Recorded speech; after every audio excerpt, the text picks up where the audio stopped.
भाजपचे नेते आमदार परिणय फुके जी आपल्या सोबत आहे। भंडारा गोंदिया जिल्ह्यातलं राजकारण तापायला सुरुवात झालेली आहे। निवडणुकांच्या पार्श्वभूमीवर महायुतीत महाभारत पाहायला मिळते। भाऊ, लोकल बॉडीज जे निवडणुका आहे तुम्ही सोबळावर लढणार की महायुती म्हणून लढणार भंडारा गोंदियामध्ये? नाही, स्थानिक स्वराज्याच्या निवडणुकी ह्या कार्यकर्त्यांच्या निवडणुकी असतात आणि सगळ्यांना न्याय देण्याचं काम आपण आणि प्रतिनिधित्व देण्याचं काम या माध्यमातून या स्थानिक स्वराज्य संस्थेच्या निवडणुकीच्या माध्यमातून आपण देत असतो। आणि म्हणून आम्ही ठरवलं आहे की भंडारा आणि गोंदिया जिल्ह्यातील सर्व निवडणुका स्वबळावर भारतीय जनता पार्टी म्हणून आम्ही लढणार आहे। कुठली युती आम्ही करणार नाही।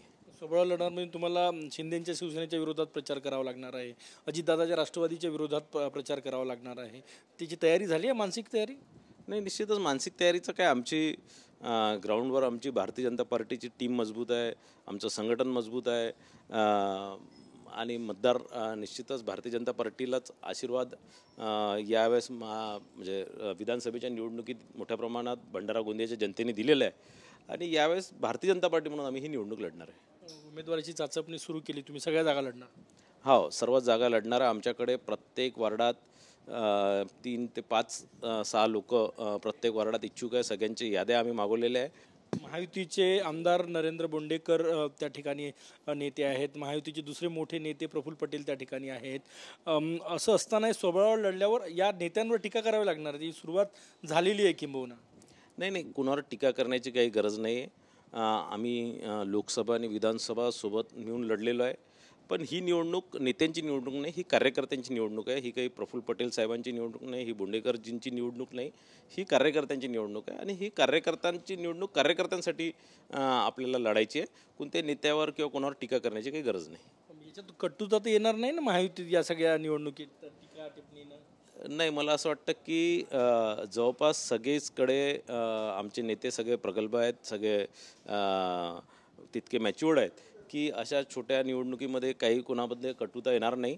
आम्ही निश्चितच, कारण प्रत्येकाला आपले आपले कार्यकर्ता ॲडजस्ट करायचे आहे आणि हेच एक माध्यम आहे की ज्यात तुम्ही आपले छोटा कार्यकर्ता जो फील्डवर काम करणारा कार्यकर्ता आहे त्याला कुठेतरी प्रतिनिधित्व देण्याचं काम तुम्ही करत असता। भंडारा नगर परिषद झालं, तुम्ही ओबीसी उमेदवारांना प्राधान्य देणार असं कळलं भंडारा गोंदियामध्ये, त्याची चाचपणी सुरू केली? आम्ही किमान 80% ओबीसी उमेदवारांना तिकीट आम्ही देणार आहे। किमान 80% ओबीसी उमेदवारांना तिकीट देणार आहे, ते ओबीसी आरक्षणमध्ये असो किंवा ओपनमध्ये असो, 80% ओबीसीला देणार आहे। परिणय फुके ओबीसींच्या चळवळीत सक्रिय असतात, तुमच्याकडे जे जिल्हे आहे त्यातही ओबीसी उमेदवार देणार आणि ओबीसींच्या न्याय हक्कासाठी लढणाऱ्या नेत्यांना निवडून आणणार?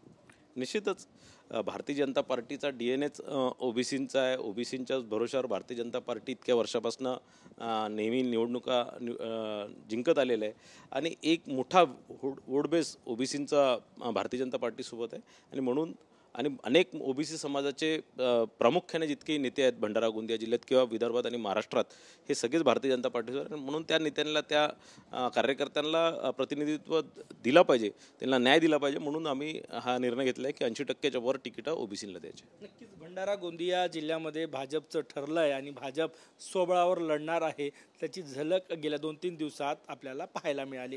कॅमेरामॅन साईसह गजानन उमाटे, TV9 मराठी, नागपूर।